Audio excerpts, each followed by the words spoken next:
महात्मा गांधी वापस जाओ, go back Gandhi, go back Gandhi. Sardar Bhagat Singh जिंदाबाद, इंकलाब जिंदाबाद। बाकायदा सैंडर्स को मारा था और मर्डर के आरोपी को छूट नहीं दी जा सकती। ट्रायल के लिए लेके जाते हैं तो पुलिस वाले थोड़े से ही होते हैं। एक दिन हम 5-7 जने आगे पुलिस वाली गाड़ी पे हमला कर आगे तेरे को निकाल ले जाएंगे। एक बात और है, 23 मार्च को भगत सिंह को फांसी है। एक ही महीने में 3 बड़ी घटनाएं हैं। 5 मार्च को गांधी जी इरविन के साथ समझौता करते हैं और गांधी जी कहते हैं हम सविनय अवज्ञा आंदोलन को बंद करने जा रहे हैं और हम गोलमेज सम्मेलन में भाग ले लेंगे। 23 मार्च को भगत सिंह, राजगुरु और सुखदेव को सैंडर्स हत्याकांड में फांसी दी जा रही है और 29 मार्च को कांग्रेस वाले बैठकर विचार कर रहे हैं कि क्या गांधी इरविन समझौते को स्वीकार किया जाना चाहिए या स्वीकार नहीं किया जाना चाहिए। यदि आपने अजय देवगन की legend of Bhagat Singh movie देखी है तो उसके अंदर एक सीन है, शुरुआती 20 मिनट के अंदर ही एक सीन है कि ट्रेन रुकती है और ट्रेन रुकती है तो जो आपके गांधी जी है वो लठ लेके बाहर निकल रहे हैं। गांधी जी अपना लठ निकाल के वहां पे बाहर निकल रहे हैं और गांधी जी जब वहां पर बाहर निकल रहे हैं तब कुछ लड़कों का एक समूह खड़ा है और वो लड़कों का समूह नारे लगा रहा है, महात्मा गांधी मुर्दाबाद, महात्मा गांधी वापस जाओ, go back Gandhi, go back Gandhi. Sardar Bhagat Singh जिंदाबाद, इंकलाब जिंदाबाद, साम्राज्यवाद मुर्दाबाद। वो जो नवयुवक थे वहां पर, वो एक पार्टी थी नौजवान भारत सभा, जो भगत सिंह द्वारा बनाई गई एक पार्टी थी। उस नौजवान भारत सभा के युवा साथी थे जो इस बात से नाराज थे कि भगत सिंह को फांसी हो गई और कांग्रेस वाले यहां पर बैठकर मीटिंग कर रहे हैं, इसलिए वहां पर गांधी जी का विरोध कर रहे थे और गांधी जी के विरोध के अंदर वहां पे नारे लगा रहे थे।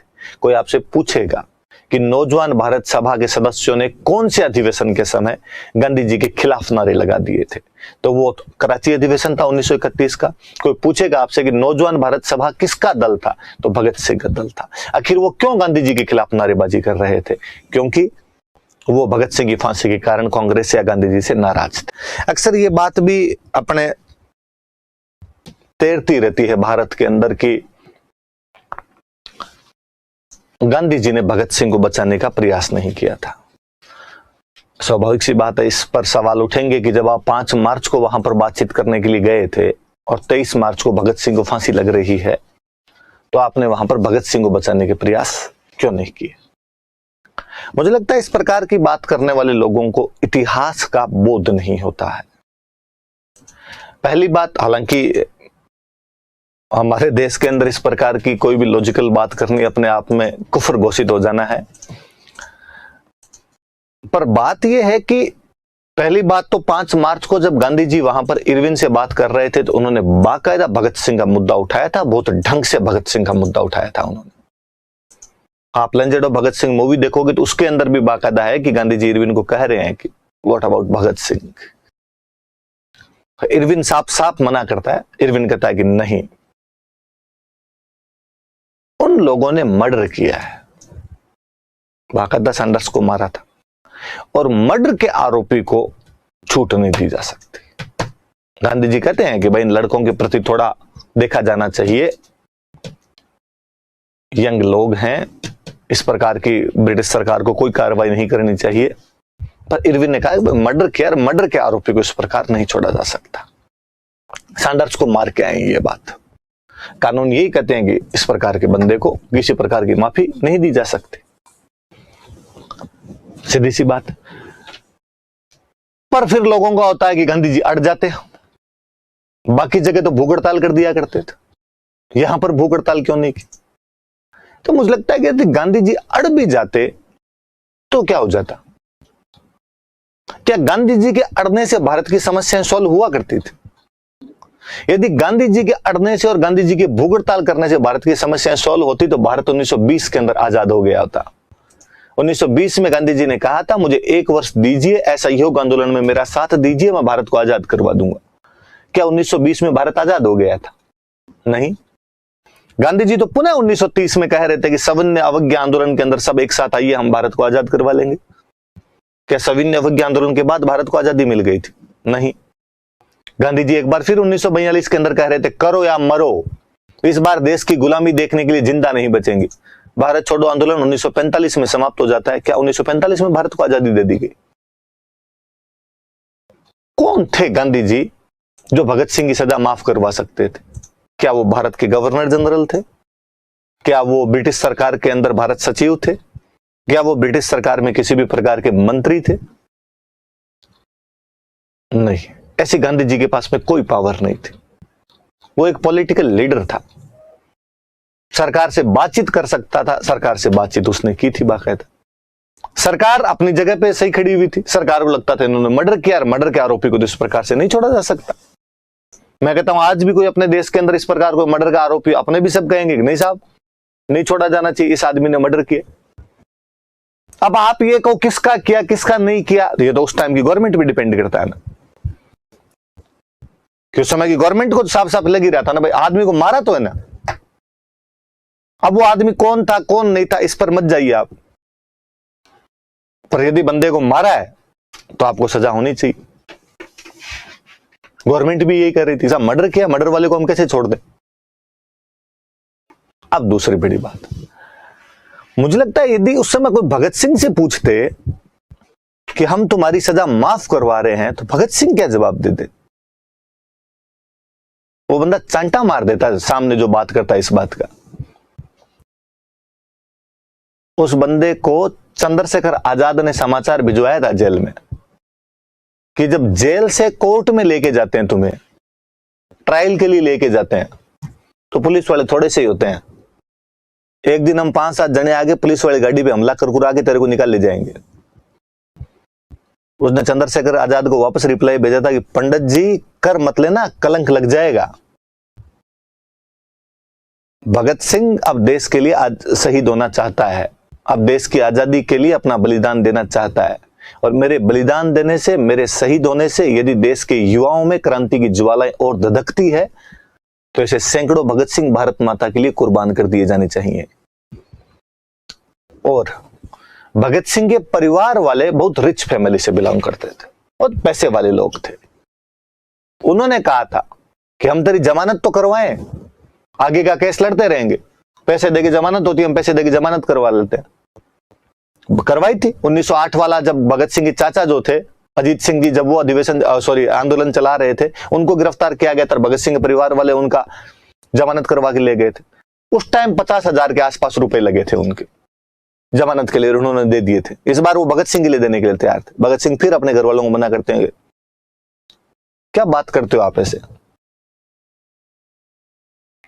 जो लोग इस प्रकार की बातें करते हैं, मुझे लगता है उन्होंने गांधी और भगत सिंह दोनों को ही नहीं पढ़ा होता है। ना वो गांधी जी के बारे में ढंग से जानते हैं, ना वो भगत सिंह के बारे में ढंग से जानते हैं। ये केवल चाय की थड़ियों पे की जाने वाली नौरी हताई है, इसके अतिरिक्त और कुछ भी नहीं है।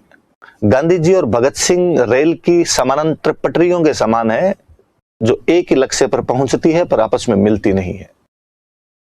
उनके काम करने के तरीके अलग अलग थे। मैं कहता हूं आज देश के अंदर कोई कानून बनता है और कोई नेता आंदोलन कर दे तो कानून रद्द हो जाता है, या किसी आदमी के खिलाफ इस प्रकार की कोई कार्रवाई हो। और ये मुझे याद आता है, याकूब मेनन को जब फांसी लगा रहे थे ना, तो ये विपक्ष वाले सारे चले गए थे कि नहीं, याकूब मेनन की फांसी तो हम रद्द ही करवा देंगे। तो क्या रद्द हो गई थी? नहीं साहब, वो गवर्नमेंट से बात कर सकते थे, न्यायपालिका के पास जा सकते थे, चले गए। आप में से कोई अभी इस बात पर हो सकता है, सर ये क्या तरीका हुआ, आप किसकी तुलना किससे कर रहे हो। ये बात तुलना करने की नहीं है, स्थितियां हैं। इसी प्रकार की स्थिति ब्रिटिश सरकार की थी। ब्रिटिश सरकार को तो उसमें भगत सिंह आतंकवादी लगते थे। आज अपने को है कि अपने को लगता है कि नहीं भाई हमारे क्रांतिकारी थे, प्रातस्मरणीय है। तो भगत सिंह बहुत बड़ी चीज है। हम अक्सर जो भगत सिंह दीवाने होकर इस प्रकार की बातें करते हैं, वो वास्तव में भगत सिंह को पढ़ते ही नहीं। मुझे कई बार लगता है 23 साल की उम्र का एक नौजवान, 23 साल में तो फांसी लग गया था, उससे पहले तो गिरफ्तारी हो गया था। वो इतना फिलोसॉफिकल कैसे हो सकता है, इतना ऊंचा कैसे सोच सकता है। बहुत बड़ी चीज था वो।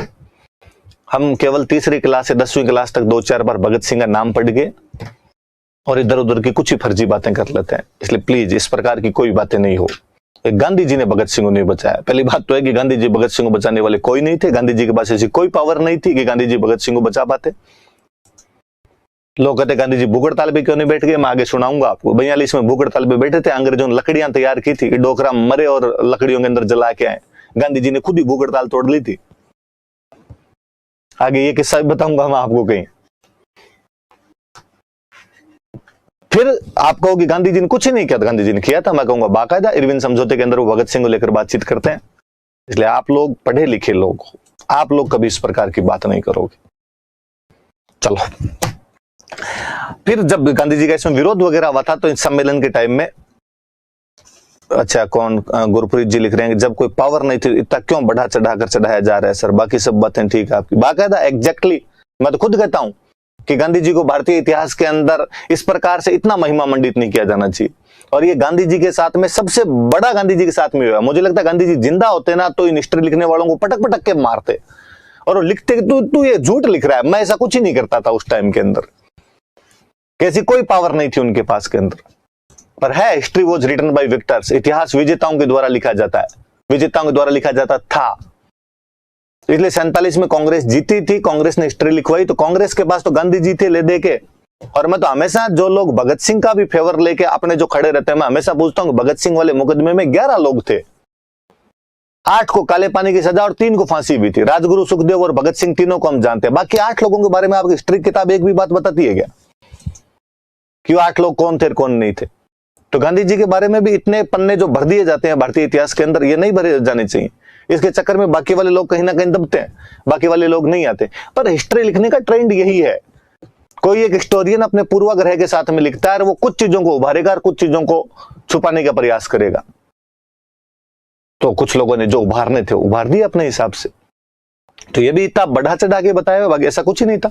आप फिर आपने जो अपने जो मैं कह दूं या आपने कह दूं, हमने सबने जो बुक्स पढ़ी है वो गवर्नमेंट वाली बुक्स पढ़ी है,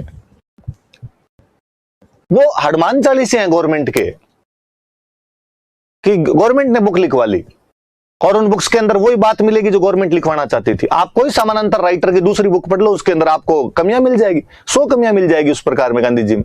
पर वो बुक्स अपने कोर्स के अंदर लगती नहीं, अपने डिस्कोर्स के अंदर आती नहीं। अपने क्यों नहीं पढ़े? अपने लगता है अपने को हिस्ट्री थोड़ी पढ़नी है, अपने को पेपर पास करना है, तो पेपर पास ये सब करने से होता है। तो अपने इस प्रकार की बातें कर ली जाए, प्लीज इस प्रकार की कोई बात नहीं करे।